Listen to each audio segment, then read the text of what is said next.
हर हर महादेव, जय श्री राम, जय श्री श्याम। आपका भरोसा कितना होता है हॉस्टल के रूममेट्स पे, अपने दोस्तों पे, अपने खास बाड़ियों पे, अपने खास बडीज़ पे, है ना? कितना ट्रस्ट होता है। बट जब वही रूममेट, वही साथी जो साथ में बैठते हों, साथ में सोते हों, साथ में खाते हों, वही साथी हम पे कोई शमशानी क्रिया करवा दे तो कैसा हो? तो इस हादसे में हम आपको बताएंगे कि शमशानी क्रिया कर दी गई थी। पता नहीं क्या था ऐसा, पता चलेगा इस हादसे में। उस शमशानी क्रिया से 3 प्रेत चिपक चुके थे। आपको पता चलेगा इस हादसे में आखिर हुआ क्या। इस हादसे को शुरू करते हैं, उससे पहले एक छोटा सा इंट्रो।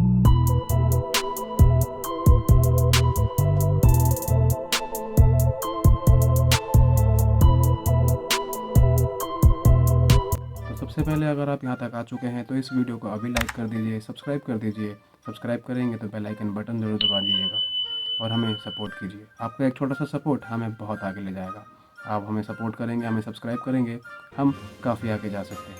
हेलो, नमस्ते, सलाम, सत श्री अकाल, क्या हाल चाल। मैं हूँ आपका होस्ट, आपका दोस्त शिवम शर्मा, और आप देख रहे हैं भगवान और तीसरी शक्ति, और भगवान और तीसरी शक्ति 2.2, जहाँ पे मैं आपको कुछ ऐसे भगवान के चमत्कार और कुछ ऐसे तीसरी शक्ति से जुड़े हादसे, तीसरी शक्ति माने भूत, प्रेत, पिशाच, etc. ऐसे ही कुछ शक्तियों से, ऐसे ही कुछ हादसों से जो हमारे सब्सक्राइबर्स की लाइफ में हुए हैं, उनके अतीत से जुड़े हैं, ऐसे ही कुछ शक्तियों से हम आपको रूबरू कराते हैं अपने इस छोटे से चैनल से। तो प्लीज़ लाइक कर दीजिए इस वीडियो को, सब्सक्राइब कर दीजिए इस चैनल को, एंड हाँ, बेल आइकन बटन दबाना मत भूलना। अगर आप चाहते हैं अपना कोई हादसा शेयर करना, आप चाहते हैं कि दुनिया से वो हादसा शेयर किया जाए, चाहे वो भगवान का चमत्कार हो या तीसरी शक्ति से जुड़ा कैसा भी हादसा हो, तो इस वीडियो के डिस्क्रिप्शन में लिंक दिए हुए हैं फेसबुक एंड इंस्टाग्राम का। आपका जहाँ पे आपका मन करे आप जाए। फेसबुक एंड इंस्टाग्राम पेजेस का भी भगवान और तीसरी शक्ति है, वहाँ पे काफ़ी वीडियोस भी अपलोड की जा रही हैं। ये हादसा है 2023 का, जो कि कोलकाता का हादसा है। कोलकाता में हॉस्टल का हादसा है। हॉस्टल में जब 3 लोग, 3 भाई जो दोस्त कई अलग अलग जगहों से, शायद अलग अलग स्टेट से आए होते हैं, वो एक हॉस्टल में एक साथ बडी बन जाते हैं और एक साथ रहने लगते हैं। ये एक इंजीनियरिंग हॉस्टल का हादसा है। ये हादसा हमें भेजा है रोहित ने, जो कि कोलकाता में इंजीनियरिंग कॉलेज में पढ़ाई करता था। 2023 में वो ग्रेजुएशन कर रहा था। उस वक्त हॉस्टल में उसके साथ एक सौरभ नाम का लड़का हुआ करता था। ना जाने कहाँ का था। वो बता रहा था कि वो लड़का बहुत शांत रहा करता था, बहुत ही ज़्यादा शांत। अपने आप से मतलब रखना, अपने आप में ही कुछ ना कुछ बोलते रहना, अपने आप में ही बातचीत करते रहना। ना जाने ऐसा भी क्या था उसके अंदर। किसी से मिलता ही नहीं था, इंटरेक्ट ही नहीं करता था। सडनली से एक दिन सौरभ ने रोहित से बोला कि सुन, कल हमारे गांव में श्मशान जाना पड़ेगा, क्या तू चलेगा? "हैं? क्या तू चलेगा?" तो रोहित ने मना कर दिया कि नहीं नहीं भाई, ये क्या बात कर रहा है तू? नहीं नहीं नहीं, मैं नहीं जा रहा, मुझे पसंद नहीं है यार ऐसे जाना। उस रात जब इसने ये बात कही रोहित से, तो उस रात हॉस्टल में लाइट चली गई, इलेक्ट्रिसिटी चली गई। रोहित ने टाइम देखा अपने फ़ोन में, तो रात के 12:30 बज रहे थे। रोहित की नज़र अचानक से कमरे में से सौरभ की तरफ गई, तो सौरभ अपने बिस्तर पे एक कोने की जगह पे बैठ के, कॉर्नर पे, वो ऐसा लग रहा था कि मानो किसी से बात कर रहा है। ऐसा नहीं है कि नॉर्मल इंसान जब हम बैठते हैं, वो बैठा था दोनों पैर ऊपर करके, मानो जैसे कोई योगा कर रहा था। पर वो योगा नहीं, वो तो कुछ और ही चल रहा था। रोहित ने देखा, पर रूम में उस वक्त कोई भी नहीं था। कॉर्नर कॉर्नर पे भी कोई भी नहीं था।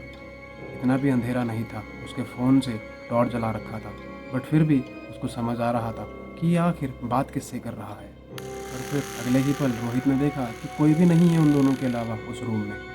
पर आखिर ये हो क्या रहा है? डर गया था रोहित उस वक्त। आखिर ये चल क्या रहा है? उसकी धड़कनें तेज़ हो चुकी थी। अचानक से ही सौरभ की तरफ से एक आवाज़ आती है, और वो आवाज़ थोड़ी मोटी होती है, ऐसी मानो जैसे उसके साथ और भी 2-3 लोग बोल रहे हों। और वो उस आवाज़ में, उस लाइन में, उस सेंटेंस में बोल रहा है, पता है क्या? 3 हो गए हैं, ठीक है, अब होगी स्मशानी क्रिया। तभी रोहित को जब ये आवाज़ सुनाई दी, तो उसको एक स्मेल आ रही थी अजीब सी, मानो जैसे कोई कोई मांस जला रहा हो उसके कमरे में, उस हॉस्टल के रूम में कोई मीट जल रहा हो। फिर अचानक से ही जब रोहित बेचैन होकर उठता है, जब वो बदबू कुछ ज़्यादा ही बढ़ जाती है, तो जब जैसे ही बिस्तर से उठता है तो देखता है कि वहीं जहाँ सौरभ का बिस्तर था वहीं पे ही कुछ 3 आदमी खड़े हैं। इनकी नज़र रोहित पे है और रोहित बैठा हुआ है मानो जैसे पुलिस से बात कर रहा है। जब रोहित ने देखा कि बदबू बहुत ज़्यादा हो चुकी है, जब उससे सहन नहीं हो रही थी, तो उसकी नज़र सौरभ की तरफ गई, तो देख रहा था कि सौरभ वैसे ही बैठा हुआ है और देख रहा है जिस तरफ वो देख रहा था, रोहित की नज़र भी वहाँ गई। तो जब रोहित ने देखा कि वहाँ 3 आदमियों की शैडो थी, ऐसे 3 आदमियाँ जो क्लियरली रोहित को नज़र आ रहे थे, सौरभ के सामने खड़े थे, जो कि सौरभ को देख रहे थे मानो जैसे सौरभ से बात कर रहे हैं। तो वो देख रहा था रोहित, उन तीनों आदमियों के पैर नहीं थे, वो मानो जैसे हवा में खड़े हैं। इतना भयानक दृश्य रोहित देख के दंग हो चुका था। उसके पैरों के नीचे से ज़मीन निकल चुकी थी। बहुत डर चुका था रोहित उस वक्त, उस रात। रोहित ने ध्यान से नोटिस करके देखा अंधेरे में, तो ऐसा लग रहा था कि उन शेडोज़ में से वो जो आदमी थे, उन आदमियों के मुंह से मिट्टियाँ गिर रही थी, जैसे उनको दबाया हुआ हो, वैसे ही उनके वही हालत में उनके मुंह से मिट्टी गिर रही है। असल में दबाया नहीं था, उनको जलाया गया था। उन्हीं में से उस वक्त एक आवाज़ आई। 3 आदमियों, उन 3 एंटिटी में से एक एंटिटी ने जब एक बात बोली, और वो बात रोहित को भी सुनाई थी। वो बात थी, इसने हमें जला दिया था, हमें जला दिया था इसने। अब तू हमारा हिस्सा बनेगा।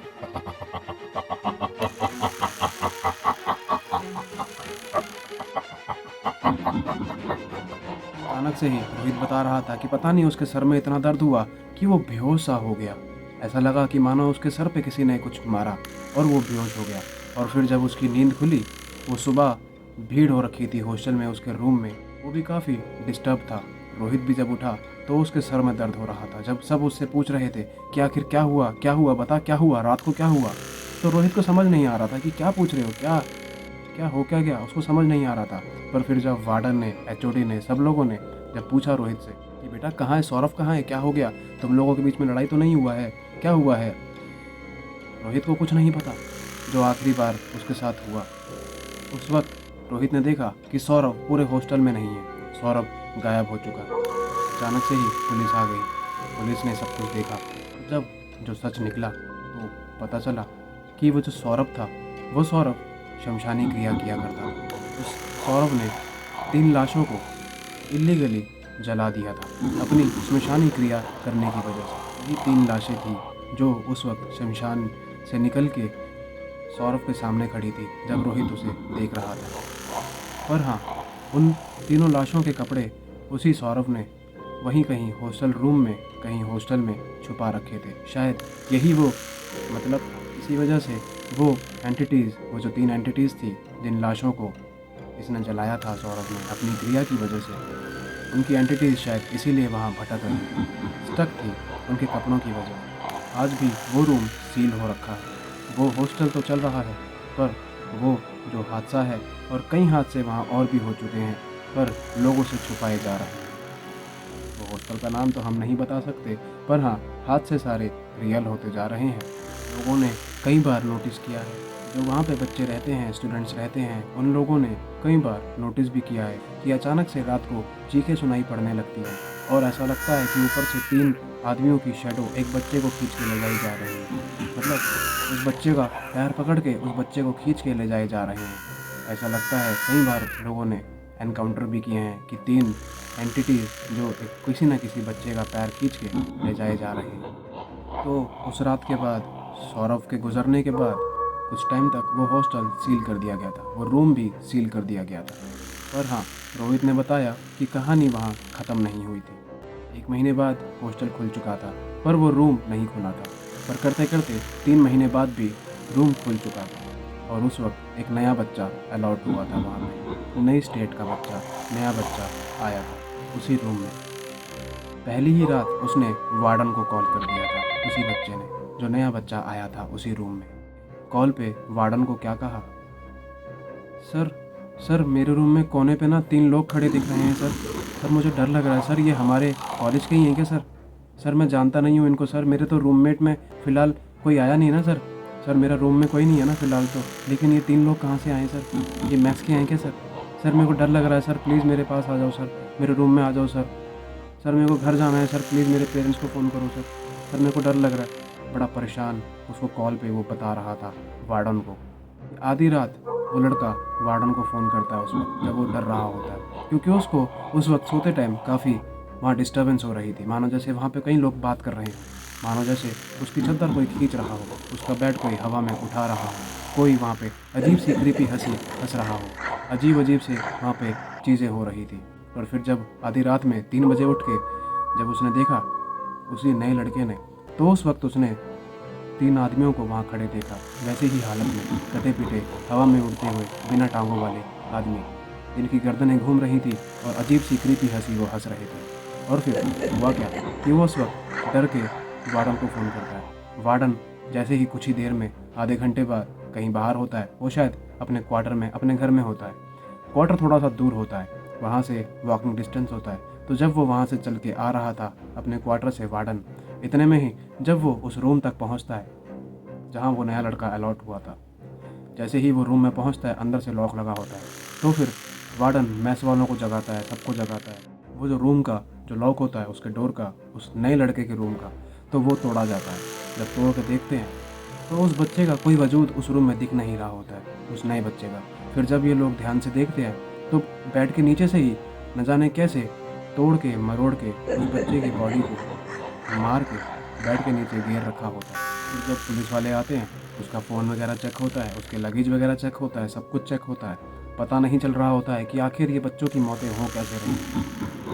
और फिर जब पुलिस फ़ोन में चेक करती है तो फ़ोन में क्या नज़र आता है, एक आखिरी रिकॉर्डिंग होती है। वो रिकॉर्डिंग लास्ट नाइट की होती है और उस रिकॉर्डिंग में खुद ही वो नया लड़का था और उस लड़के ने अपनी रिकॉर्डिंग करते वक्त बोला, कांपते हुए उस रिकॉर्डिंग में बोल रहा था। और उस वक्त उसकी आवाज़ मोटी हो चुकी थी, इतनी मोटी कि मानो जैसे वो पोजेस हो चुका हो उन्हीं 3 आदमियों से। सौरभ नहीं आया और उसके साथ वाले सब लोग आ चुके हैं।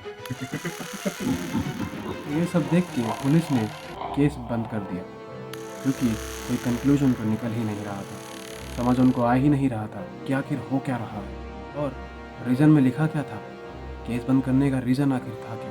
पर हाँ, आज भी उसी हॉस्टल में, उसी रूम में जो नाम रजिस्टर हो रखे हैं, उस रूम में आखिर कोई जाता तो नहीं है, सील कर रखा है।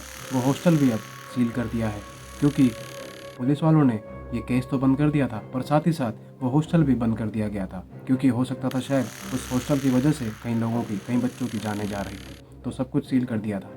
बट जब भी कभी कोई जाता है, वो वहाँ का हॉस्टल का मालिक कभी वहाँ उस बिल्डिंग में जाता है, तो वो देखता है कि अचानक से ही खाली रजिस्टर में, उसी रूम के कुछ नए बच्चे, सडनली से कोई बच्चा नहीं आया है, किसी न किसी बच्चे का नाम लिखा होता है और उन बच्चों का सिग्नेचर हुआ होता है। हर महीने, हर 6 महीने, हर सालाना कोई ना कोई बच्चा वहाँ उसको दिखाई देता है, मानो जैसे कोई ना कोई बच्चा यहाँ आ ही जाता है, पर उसकी नज़र में कोई नहीं है।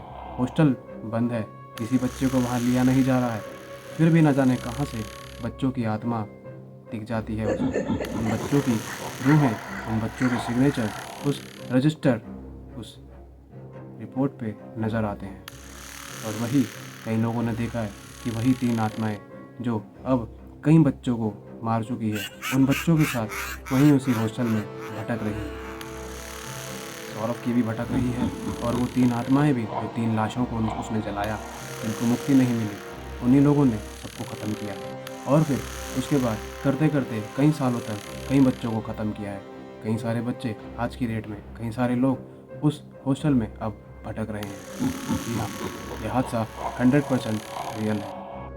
शुक्र मनाओ कि आप किसी ऐसे हॉस्टल में नहीं गए जहाँ पे ऐसी कुछ काम नहीं हो रहे हो, जहाँ पे ऐसा कुछ हादसे ना हो जाएं आप लोगों के साथ। शुक्र मनाओ कि हम लोगों के साथ ऐसा कुछ हादसा नहीं हुआ, क्योंकि हम लोग भी तो हॉस्टल में गए हैं ना एक टाइम पे।